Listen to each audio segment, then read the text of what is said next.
한 걸음 더 들어가서 분석해드립니다. 투데이 인사이트 시간이고요.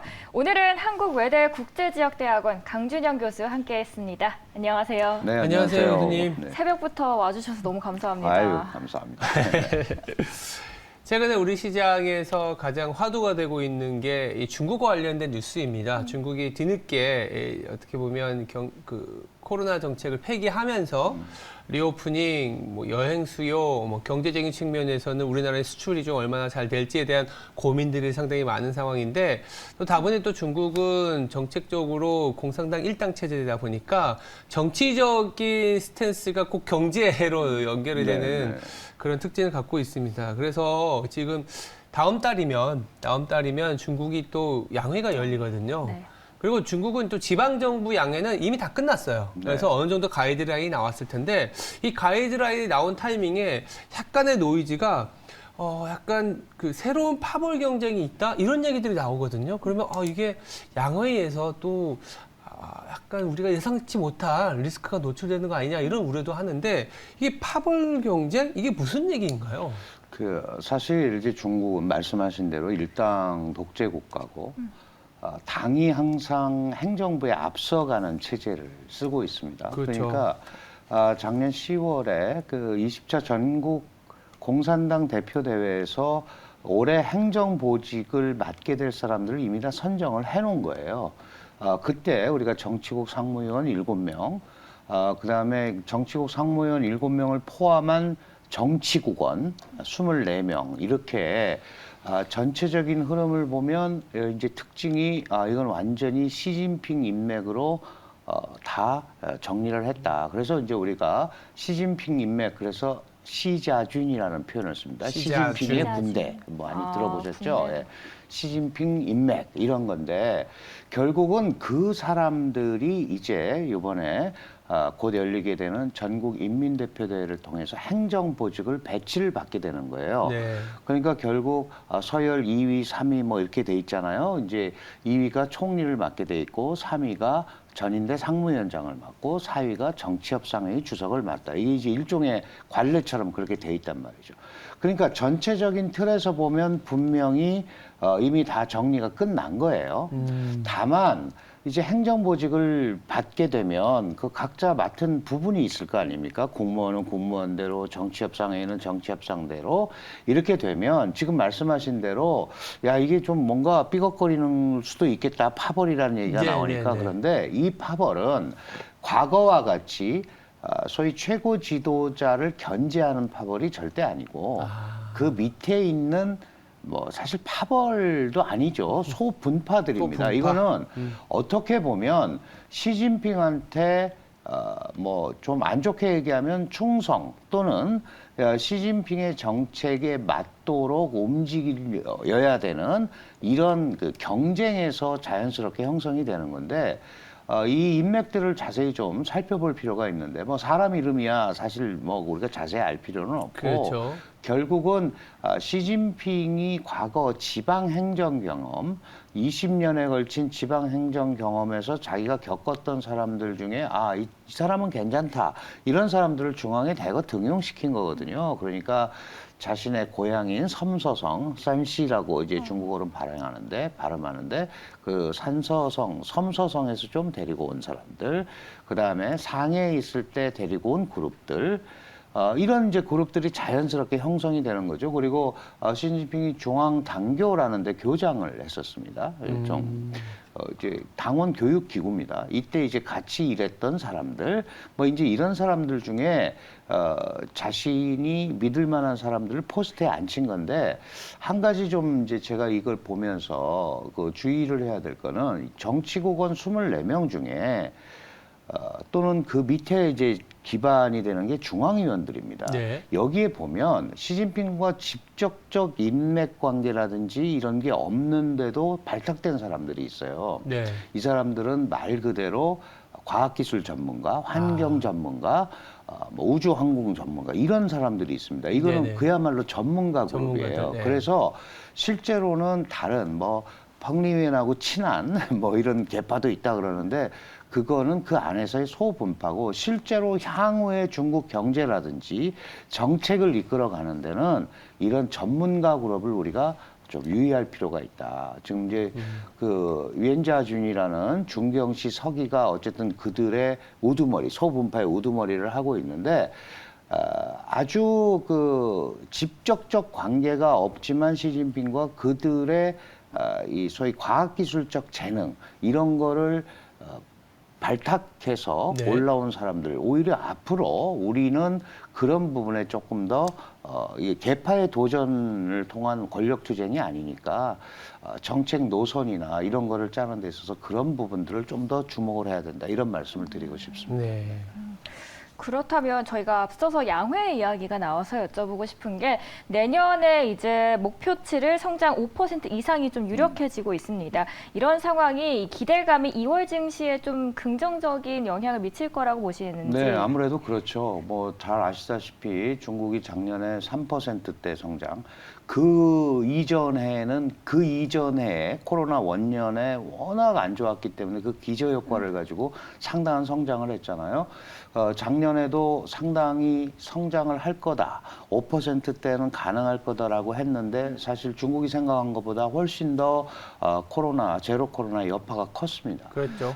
중국은 아시다시피 작년 베이징 올림픽, 동계 베이징 올림픽 끝나고 나서 코로나 전국을 전환할 수 있는 기회가 있었어요. 그런데 10월에 열리는 당대회 때문에 제로 코로나를 계속 끌고 갔던 거죠. 맞아요. 그러다가 아시다시피 뭐 백지 시위도 만나고 그렇죠. 중간에 11월에 나름대로 일부 완화 조치를 취하려고 애를 썼는데 그때는 자연적으로 또 코로나가 창궐을 했습니다. 네. 그러다가 못하다가 결국은 급작스럽게 위드 코로나를 한 거예요. 그래서 또 전 세계적인 비판에 직면했고 우리와도 단기 비자 제한을 둘러싸고 서로 뭐 상응 조치다 이러면서 갈등이 좀 이제 있었죠. 문제가 있었는데 다행히 뭐 내일 정도부터 푼다고 하니까 네.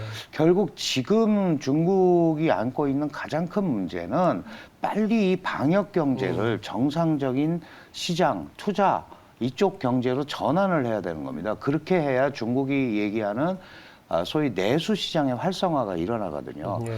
그렇다면 중국이 작년 경제공작회의에서도 그렇고 곧 있을 양회에서도 결국은 경기를 부양하겠다. 또는 경기를 회복시키겠다라는 데 대해서 최대의 초점을 맞출 거기 때문에 적어도 5%대 성장은 가능하지 않겠느냐 이렇게 판단이 되는 거고 특히 올해가 시진핑 3기 원년입니다. 작년 10월에 시작을 했지만 그렇죠. 그러면 2050년에 세계 최강의 국가가 되겠다는 큰 청사진 두 개의 100년 뭐 제가 언제 말씀드린 것 같은데 네. 2049년에 세계 최강 국가가 되려면 역산을 해보면 연평균 4.75%씩 계속 성장을 해야 돼요. 근데 작년에 그걸 많이 이제 까먹게 된 거죠. 그러니까 그렇죠. 그걸 보완하기 위해서 이제 강력한 부양 정책을 쓸 건데 마땅치가 않은 거예요. 부양 정책을 쓸 카드가. 그렇죠. 결국은 지금 그 코로나 방역과 또는 지방정부 부채, 부동산 경기의 아주 침체 이런 것 때문에 이제 소위 얘기하는 돈이 돌지를 않는 거죠. 그러니까 경제공작회에서 유동성을 계속 공급하겠다는 얘기를 했는데 지방이 문제입니다. 이제 중국은 워낙 방대하니까 그렇죠. 지방정부가 부채에 시달리고 있는데 결국은 할 수 있는 게 지방정부 채권 발행하는 것밖에 없잖아요. 그걸 통해서 투자를 해야 되는데. 그러면 정말 중국의 지방정부가 중국 중앙정부의 의지를 받아들여서 또는 중앙정부의 이 어떤 뒷받침으로 인해서 이걸 제대로 펼칠 수 있을까에 대한 우려가 전 세계에 있는 거예요. 이런 부분들을 어떻게 잘 넘어가느냐가 지금 말씀하신 대로 5% 성장을 제대로 탄탄하게 가지고 갈 수 있느냐. 이제 그거의 관건이 되는데 수치적으로는 충분히 맞출 수 있을 거라고 생각을 합니다. 다만 이제 항상 그 수치 안에 숨어 있는 내용이 문제인 거죠. 그렇죠. 이게 뭐 과도하게 중앙의 그 힘이 개입돼서 소위 투자 위주로 이걸 끌어올리는 것하고 네. 지금 작년에도 우리가 그 전에 소위 중국의 빅테크 기업 제한들 많이 봤잖아요. 예. 그러다가 작년에 약간 태세 전환을 하지 않았습니까? 네. 이 민영 기업들의 중국 경제에서의 일종의 그 영향력, 그다음에 역할 이런 네. 거를 중국이 계속 보겠다. 네. 그랬는데 그러면 이제 실질적으로 그렇게 할 수 있는 뒷받침이 이루어져야 되거든요. 그렇죠. 잘 아시다시피 중국의 민영 경제는 지금 중국 전체 경제에서 차지하는 포션이 60%. 그다음에 노동자도 거의 45% 이상이 거기에 종사를 한단 말이죠. 그러면 경제의 한 축인데 과거처럼 공동부유나 이거를 계속 강조하면서 이 소위 국진민퇴, 국유기업은 밀어주고 민간기업은 쇠퇴하는 이런 패턴을 중국 내부에서도 계속 끌고 가는 인상을 주거나 또 그런 모습을 국제 경제 시스템에 보여주게 되면 중국 경제에 대한 신뢰가 뭐 달라진 게 없지 않냐. 그렇죠. 그럼 뭘 믿고 하겠느냐. 이렇게 갈 수밖에 없습니다. 그래서 이번 3월에 전국인민대표대회 어차피 총리가 이제 업무 보고를 할 때 좀 이런 부분에 대해서 국제시장의 우려를 불식시키고 중국 내부의 우려를 불식시킬 수 있는 구체적인 정책들이 좀 나와줘야 지금 말씀하신 대로 5% 또는 그 이상의 성장이 가능하지 않을까 이렇게 판단이 됩니다.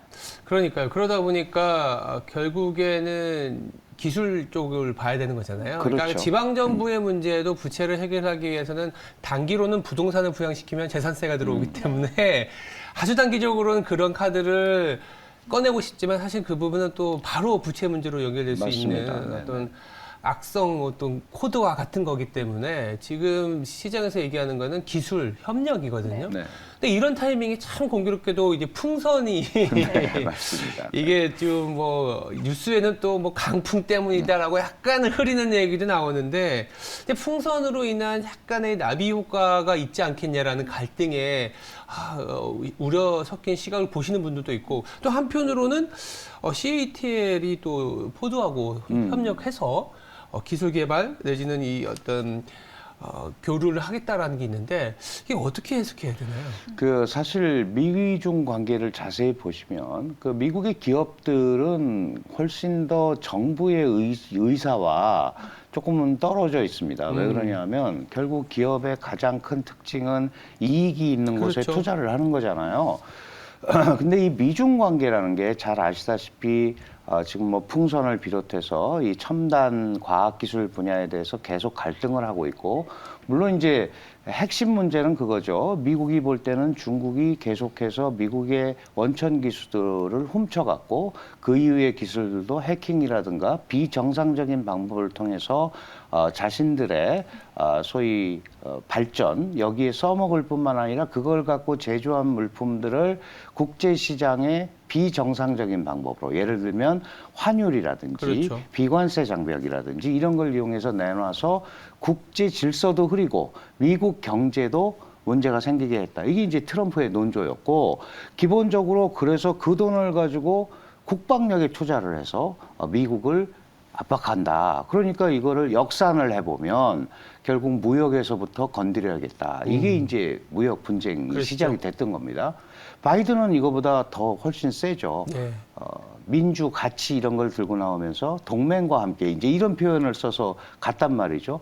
그래서 압박의 강도는 트럼프는 1대1로 중국을 상대했다면 바이든 행정부는 훨씬 더 규범적으로 상대를 합니다. 그러니까 중국으로서는 더 불편하죠. 그렇겠죠. 이제 이런 상황에 그 말씀하신 풍선 사태가 터진 거예요. 맞아요. 이미 공공연하게 알고 있었는데 이 풍선 사태는 그게 실수로 갔던 뭐 고의로 갔던 문제가 이제 중국으로서는 크게 봉착한 문제가 생겼는데 그렇죠.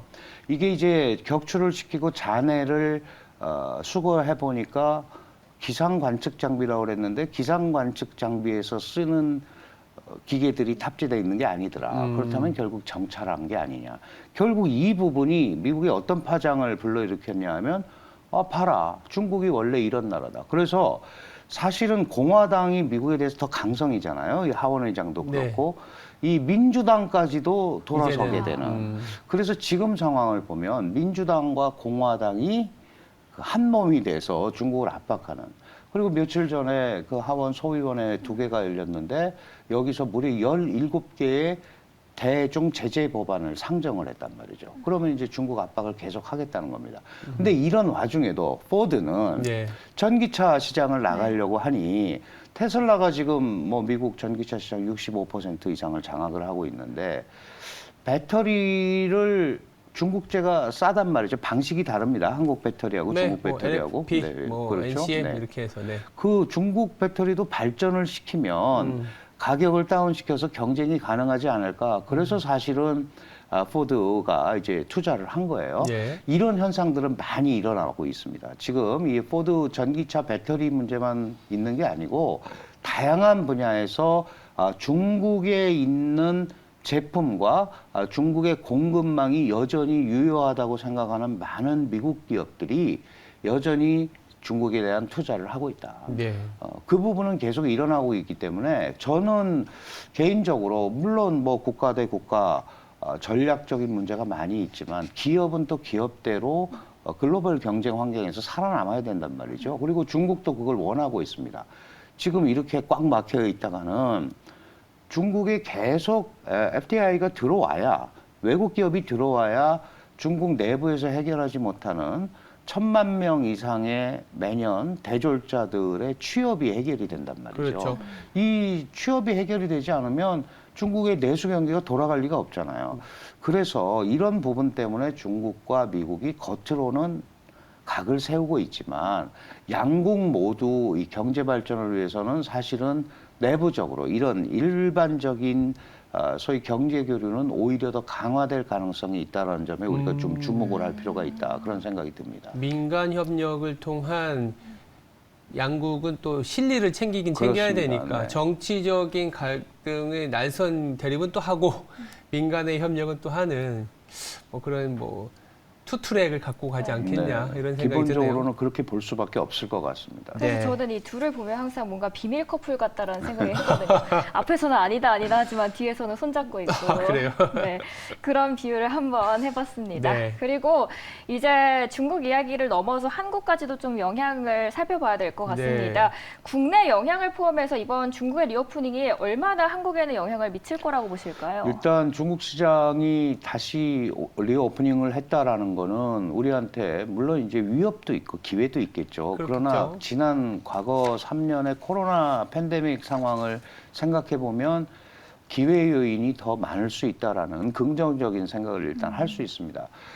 그래서 그 중국이 위드 코로나로 전환을 했을 때 상당히 많은 사람들이 새로운 시장 기회를 확보하기 위해서 뭐 출장도 계획했고 막 그랬다가 이제 단기 비자 제한에 걸렸단 말이죠.